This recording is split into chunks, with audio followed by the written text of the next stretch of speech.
Prosecutor മാധ്യമങ്ങളെ കാണുന്നുണ്ട്. പ്രോസിക്യൂട്ടറുടെ വാദം കൂടി കേൾക്കാം. നിക്ക് ഒരു മിനിറ്റ്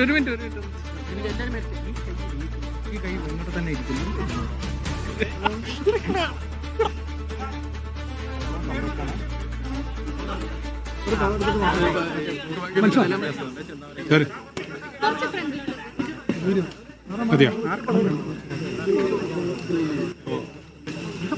കുറ്റക്കാരനാണെന്ന് കണ്ടെത്തി പ്രോസിക്യൂഷൻ നിരത്തിയതെല്ലാം കോടതി പ്രോസിക്യൂഷൻ വാദങ്ങളൊക്കെ അംഗീകരിച്ചു.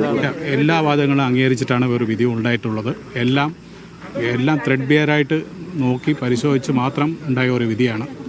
അല്ല, അതിയായ സന്തോഷമുണ്ട്. ഈ പ്രതിഭാഗ അഭിഭാഷകൻ പറയുന്നത് മാധ്യമ വാർത്തകൾ സ്വാധീനിച്ചു കോടതി. ഇതിനും യാതൊരു ബന്ധവുമില്ല. അവർക്ക് നേരത്തെ അങ്ങനെ ഒരു തീരുമാനം, ഇതിൽ വലിയ മാധ്യമങ്ങൾ വലുതായിട്ട് ഇടപെട്ടതായിട്ട് ഞാനും കണ്ടിട്ടില്ല. ഉണ്ടെങ്കിൽ അങ്ങനെ ഒരു സംഭവം ഈ കേസിന് അത് ബാധകമോ അല്ലാത്തതാണ്. കാരണം കോടതികൾ തെളിവുകളുടെ അടിസ്ഥാനത്തിൽ മാത്രം വിധി പറയുന്ന കോടതികളാണ് ഇന്ത്യൻ ജുഡീഷ്യറിയിൽ ഉള്ളത്. അത് കോടതിയെ സ്വാധീനിക്കില്ല. കോടതി എല്ലാം നോക്കിയിട്ടേ ചെയ്യുള്ളൂ. അയാളുടെ പെരുമാറ്റം ഒരു റിഗ്രറ്റും ഇല്ലാത്ത ഒരു പെരുമാറ്റമായിരുന്നു കോടതിയിൽ.